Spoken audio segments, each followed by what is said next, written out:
वर्ष उलटलं तरी कैलास नागरेंच्या कुटुंबाला मदत नाही. सरकारी आश्वासनांचा फुगा फुटला. मुख्यमंत्र्यांनी दिलेल्या आश्वासनांचा मुख्यमंत्र्यांना विसर. कैलास नागरे आत्महत्या आणि शासनाची अनास्था. आज आपण एका अशा विषयावर बोलणार आहोत जिथे सरकारचा उत्कृष्ट शेतकरी हा पुरस्कार कपाटात धूर खाक पडलाय आणि त्या शेतकऱ्याचं कुटुंब मात्र रडत उभंय. मुख्यमंत्री महोदयांचे शब्द हवेत विरलेत का, हा प्रश्न आज संपूर्ण महाराष्ट्र विचारतोय.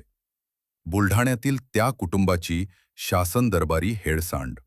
आश्वासनांचा वर्षाव झाला, पण मदतीचा थेंबही नाही. कैलास नागरे यांच्या निधनाला वर्ष उलटलं तरी प्रशासन सुस्तच. आमदार सिद्धार्थ खरात आक्रमक. जिल्हाधिकाऱ्यांना दिला शेवटचा इशारा. बुलढाणा जिल्ह्यातील देऊळगाव राजा तालुक्यातील शिवनी आरमाळ परिसरातील 14 गावं, जिथे जमिनीला भेगा पडल्या होत्या आणि घशाला कोरड. याच तहानेलेल्या जमिनीला खडकपूर्णा धरणातून पाणी मिळावं, यासाठी तरुण शेतकरी कैलास नागरे यांनी रक्ताचं पाणी केलं. हा तोच कैलास होता ज्याला शासनाने उत्कृष्ट शेतकरी म्हणून गौरवलं होतं. पण जेव्हा हक्काचं पाणी मागण्याची वेळ आली, तेव्हा त्याला व्यवस्थेनं इतकं हतबल केलं की त्याने टोकाचं पाऊल उचललं. कैलास नागरे यांनी आत्महत्या केली आणि त्यानंतर सुरू झाला आश्वासनांचा खेळ. गेल्या अधिवेशनात खुद्द मुख्यमंत्री देवेंद्र फडणवीस यांनी आश्वासन दिलं होतं की नागरे कुटुंबाला वाऱ्यावर सोडणार नाही.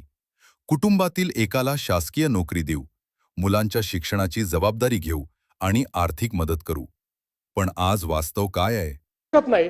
पण वैनगंगा नळगंगा प्रकल्पामुळे अधिकचं पाणी जे मिळणार आहे ते पाणी आपल्या भागात येणार आहे, त्याच्यामुळे त्यावेळेस तो प्रॉब्लेम सॉल्व्ह होईल. आता कॅचमेंट एरियातच पाणी नाही तर 8 किलोमीटर दूर हे पाणी नेता येत नाही. त्यांनी तसं मान्यही केलं, पण दुर्दैवाने त्यानंतर त्यांनी आपली जीवनयात्रा संपवली. त्यांनी आत्महत्या केली.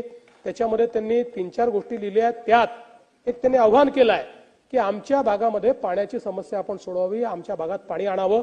त्यामुळे आमचा प्रयत्न आहे की नळगंगा वैनगंगाने तर ते येईल, पण अजून काही पर्याय असतील तर ते पर्याय देखील आम्ही पाहतो. आत्ता तरी असे कुठलेही पर्याय हे त्या ठिकाणी दिसत नाहीयेत, त्यामुळे त्या संदर्भातली कारवाई आम्ही करू. दुसरं त्यांनी सांगितलं आहे की माझे जे जमिनीचे वाद आहेत ते वाद सोडवण्यामध्ये मदत करावी, तर ते कोर्टामध्ये चाललेले आहेत, त्यांच्या चुलत भावासोबतच चाललेले आहेत, तर ते कसे सोडवता येतील हा प्रयत्न आपण करू. तिसरी त्यांनी एक अपेक्षा व्यक्त केली की माझ्या मुलांचा सांभाळ हा त्या ठिकाणी सरकारने करावा. निश्चितपणे त्यांच्या मुलांना दत्तक घेऊन आणि त्यांचं पुढचं शिक्षण वगैरे योग्य प्रकारे झालं पाहिजे, याची व्यवस्था ही सरकारच्या वतीनं किंवा आम्ही पर्सनली त्या ठिकाणी लावण्याचा प्रयत्न करू. वर्ष उलटून गेलंय, कॅलेंडरची पानं बदलली, पण या कुटुंबाचं नशीब बदललं नाही. मुख्यमंत्र्यांनी दिलेलं आश्वासन आजही या घराच्या उंबरठ्यावर येऊन थबकलंय. ना नोकरी मिळाली, ना मुलांच्या शिक्षणाची सोय झाली. उत्कृष्ट शेतकऱ्याचा तो पुरस्कार आज या कुटुंबाला विचारतोय की माझं मोल काय? मुख्यमंत्र्यांनी मुलं दत्तक घेऊ व मुलांचा शिक्षणाचा खर्च पूर्ण हे करू आणि त्या ताईंना एक नोकरी देऊ. पण आतापर्यंत त्यांनी कुठलीच पूर्तता पूर्ण केली नाही व मुलं दत्तक कशी घेतली हेही त्यांनी कळवलं नाही.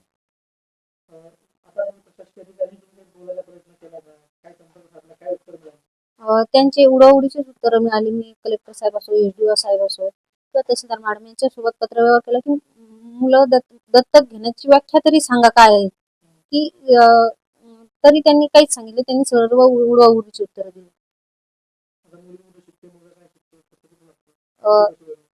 मुलगा 10वीला आहे यावर्षी. त्याला ट्युशन क्लासेस लावलेले आहे, हॉस्टेल फी आणि मुलगी केडीके कॉलेजला आहे नागपूरला, तिची तिथे फी भरलेली, ती हॉस्टेलला आहे. आणि छोटी मुलगी नागपूर सावनेरला आहे ताईकडे, इंजिनिअरिंग करते. मोठी मुलगी छोटी 6वीला आहे. हो, शिक्षण म्हणलं की पाण्यासारखा पैसा खर्च करावा लागतो. मुख्यमंत्र्यांना एवढीच मागणी की तुम्ही मुलं दत्तक कशी घेतली याची व्याख्या तरी सांगा किंवा मुलं दत्तक घ्या.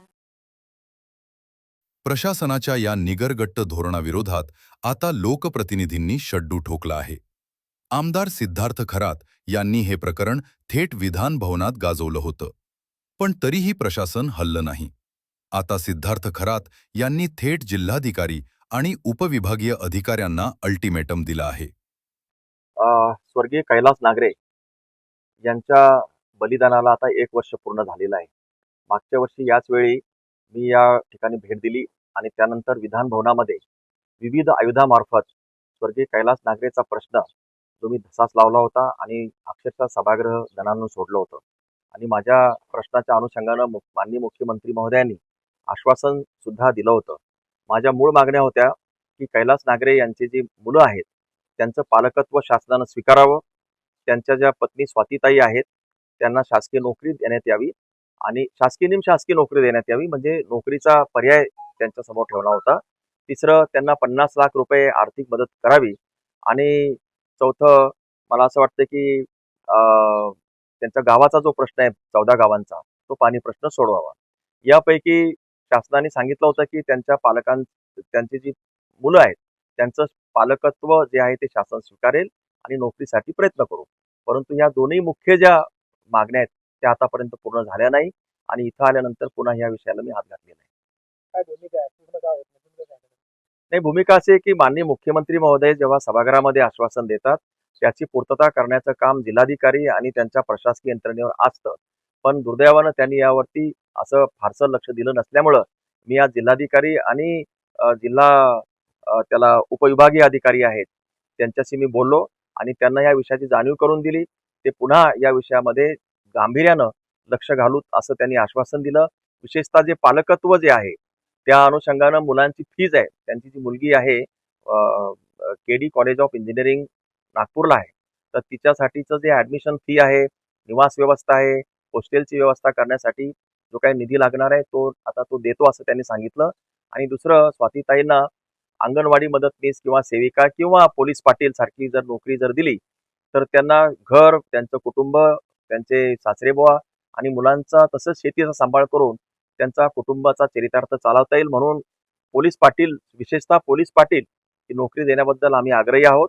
या संदर्भात ज्या आवश्यक तरतुदी असतील, आरक्षण असतील किंवा शैक्षणिक पात्रता असतील त्या त्यांच्यासाठी त्यांनी आरक्षित कराव्यात अशा प्रकारची विनंती मी केली आणि त्यांनी मला आश्वासित केलं. मला खात्री आहे की या 2 विषयावर म्हणजे पालकत्व स्वीकारणे आणि नोकरी हे 2 विषय मार्गी लागतील याची मला खात्री वाटते. काय भूमिका असेल अधिकाऱ्यांनी वर्षभर काही केलेलं नाही, आता तुमची काय भूमिका आहे? जर अधिकाऱ्यांनी याच्यात लक्ष घातलं नाही तर अजूनही एक 7-8 दिवस अधिवेशन बाकी आहे. यांनी आश्वासनाची पूर्तता केली नाही म्हणून यांच्या विरुद्ध कारवाई करा अशा प्रकारची मागणी सुद्धा मी करू शकतो.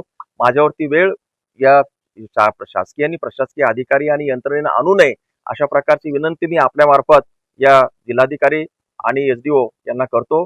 त्यांनी वेळीच या प्रश्नामध्ये लक्ष घालावं, नाही तर गाठ माझ्याशी, एवढं तुम्ही लक्षात ठेवा. व्यवस्था जेव्हा कागदी घोडे नाचवण्यात व्यस्त असते तेव्हा एखादं कुटुंब उद्ध्वस्त होत असतं. कैलास नागरे यांनी स्वतःचं आयुष्य संपवलं ते समाजहितासाठी. पण समाजाने आणि विशेषतः शासनाने त्यांना काय दिलं? केवळ पोकळ आश्वासनं? आता वेळ आलीये की प्रशासनाने आपली झोप झटकून कृती करावी, अन्यथा हा वणवा अधिक पेटल्याशिवाय राहणार नाही. Bureau report, Jantoddhar Marathi. हा व्हिडिओ आवडल्यास जनतोद्धार मराठीला सबस्क्राईब करायला विसरू नका. आणि हो, अशाच बातम्यांसाठी बेल आयकॉनला नक्की प्रेस करा.